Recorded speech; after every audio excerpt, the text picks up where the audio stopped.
is gone, long time passing. I'll tell you. See, that's your cry. Yeah, in my case, that's my Where cry. have they gone?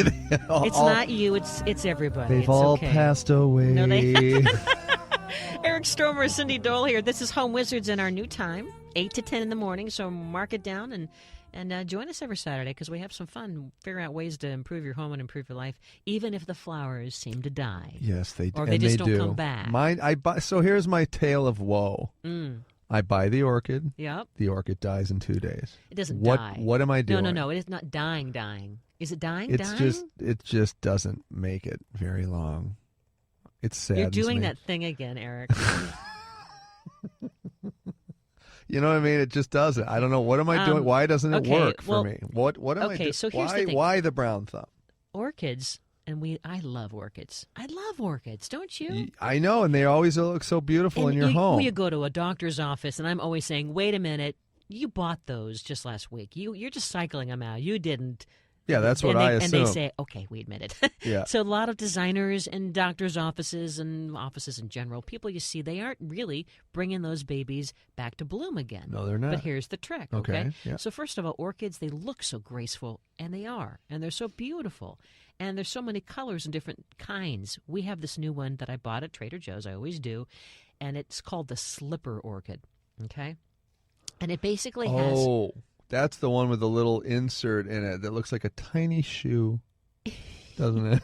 Well, I guess so. It looks like a shoe, yes. Yeah. It looks like it has a big jaw hanging down, Yeah. as if it were like one of those carnivorous plants that can, you probably have seen it on some of like That can eat Animal you. Planet, that can eat an insect. Yep. This is not, it looks like that, but orchids don't do that. They, like I even tried to put my finger in it thinking, it's going to get me. Oh my God, I'm creeped out by my orchid. Yeah. But no, it doesn't do that. It's just, that's just for pollination. So that's just nature doing its thing. It's a happy thing. All right. But this orchid that has this little jaw, if you can will, this little sac that's hanging down, it's beautiful. And I'm thinking, how am I going to get it to rebloom? All right. So here's the secret. We overlove our orchids. We all overlove them.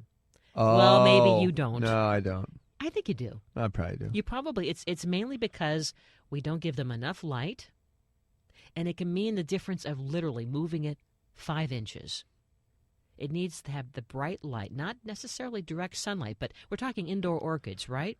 Yeah, because mine I always put next to my sink in my kitchen, and there is a window there, but there's not enough light. Well, you have an overhang there. I do. There's no sunlight. No, there isn't. You want more of a dappling. You probably want to put it on the other window that's facing the front door. Okay, there it is. Or even up in your bedroom area where there's all that light, or your bathroom. Yeah. Okay, so basically the number one thing is they love light, less water than you think, and fresh air. Okay. Now, I was so excited. I went into major like, oh my gosh, I'm doing a dance because. Hold on. Let me see the orchid dance. Wow. Woo, baby! You got that crazy look, don't you? Yeah. It was because this neglected orchid, and this particular one is the one you see all the time. It's called the moth orchid, where the leaves just kind of look like these round, almost like sand dollars. You see them in the whites and the pinks, you know what I mean? And several of them hang over the stem. Well, that, you have very expressive hands. You ought to think about mime. Okay. Really? Well, I was hoping radio would work, but okay. Well, we'll do a hand. Let me see your hand. Do your hand orchid. Hand jive. Yeah, Okay. Well, anyway, so yeah. there's the hand. Okay. Well, very soon we'll have cameras in the studio too. But if you can visualize my Until then, we'll paint pictures with our words. Thank you. Yeah.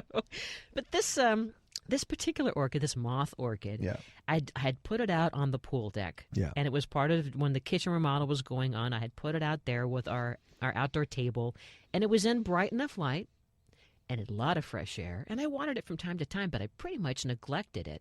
And you know what? It re-bloomed. You're kidding. And here's the secret. It was because it got more light, less water, and fresh air. And I think that a lot of times we have our orchids inside the house, and we aren't paying attention, and we're overwatering them, and so now they get mushy, and we're suffocating them. I'll tell you exactly what's going on. It's like the perfect recipe for orchid death. I buy the orchid, I bring it home, I put it in the dark place, and I put tons of water in it over the next 5 days, and then it's dead. Yeah. So you're right. It's exactly what it is. Northern exposure, and that's where your kitchen is looking at, right?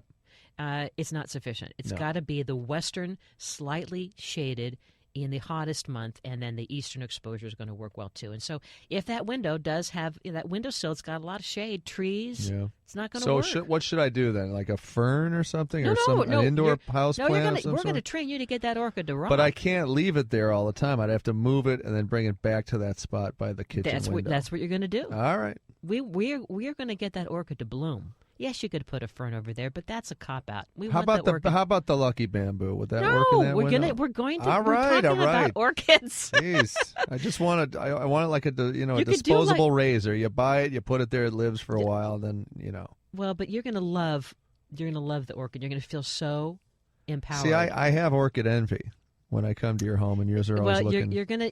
It's really easy. Just like I have pond envy, you have real live koi that actually respond to your they come commands. and talk to me. Hello, hi, it's Angel. It's like you're a koi. See, hi, Angel. I can see. They come swimming up. You're a koi wrangler. I am. I'm a koi whisperer. That's right.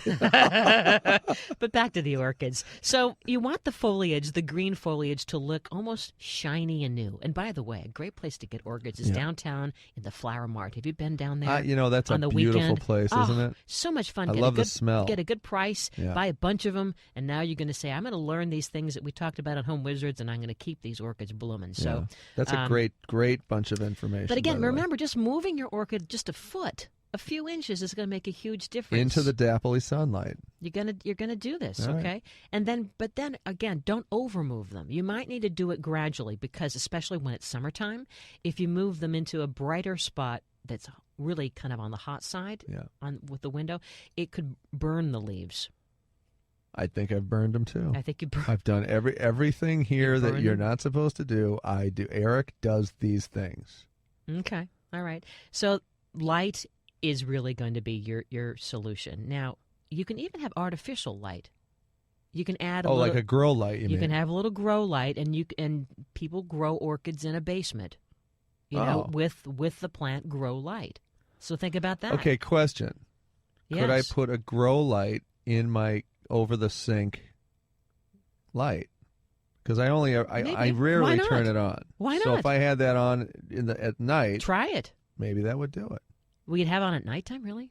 Yeah. I think they want to sleep at night, but no, I'm going to keep them up all 24 hours and never water them and move them constantly. All right, so you've chosen the brightest window, and in terms of the water, other than a humidity tray, okay, sometimes that works. Like if you feel that you're second guessing yourselves in terms of watering the orchid, I mean, I usually get a spritzer bottle and spray at the roots like 5 times. 1, 2, 3, 4, 5. Boom, done. Instead, as opposed to pouring a whole gallon of water on it because it's too much, it drenches it and it never. Again, dries. That's what I do. I turn on while I'm doing the dishes. I just cram the water in the pot. no, you want to go 1, 2, 3, 4, 5. Missed it, and then, or you could also have just a little bit of, like, if you've seen these humidity trays. I don't know. No, I have not. You don't know what that is? What is that? Well, it's great for sinus congestion. I'm just kidding. No. It's just a little tray where you might have a few little containers on top. It's basically like a saucer. Oh, okay. A saucer. Yes, I know what you mean. But we're going to give it a fancy name, a humidity tray. Okay, and so now you don't want it to be sitting in water, but just a little bit of that moisture for a moment and then dry it out. It'll soak up the water. Sometimes you'll see people put an orchid on top of a saucer with some rocks and then a little bit of water beneath the rocks. You don't want the roots to be sitting. Soak in it. Yeah, so it picks up the humidity, but it's separated by these cute little lava rocks, if you will. Gotcha. Yeah. Anyway, we will put all this on the website, and I think that if you remember again, light, where are you going to put them? Right, air and less water, and you're going to get those babies. And the western, what'd you say? What exposure? Western. You want to make sure that you want to have an eastern. If it's an eastern or shady exposure, keep the plants as close to the glass as possible. Got it, but not north. Well, not northern. It can be, but western would be better. Okay. But the main thing is you'll see it when you feel it. I mean, you want it to be a warm, sunny place. Anyway, that said, we're running out of time, and we want to make sure that people will listen next Saturday from 8 to 10. This is our new time. And later today, a bonus Home Wizards live from the travel show. All of us are going to be there. That's Rudy Maxa. It goes from noon to 5, so if you're in the downtown area near the L.A. Convention Center, come on in and say hi. We'll be talking about travel things and ways to be inspired in in your home by travel, Fantastic. right? But otherwise, we'll be here Saturday mornings 8 to 10. Check out the website, yourhomewizards.com. And have a great weekend. Hope you can try some of these things. So. Go get some orchids and do it. They're gonna live now. I'm thrive. inspired. You're gonna be so pumped. You're gonna be texting me that picture of that orchid. I am. All right. Well, I hope you had a fun time listening to us and sharing, and we hope that you are inspired to do something better to make your life feel like, you know what, you're at home and life's pretty darn good. That's right. We're here for you. Home Wizards every Saturday now, 8 to 10. Eric Stromer, Cindy Dole for now. Let the key be under the mat. We'll see you next time. By a million people, I still feel alone and let me go home. Oh, I miss you, you know. Let me go.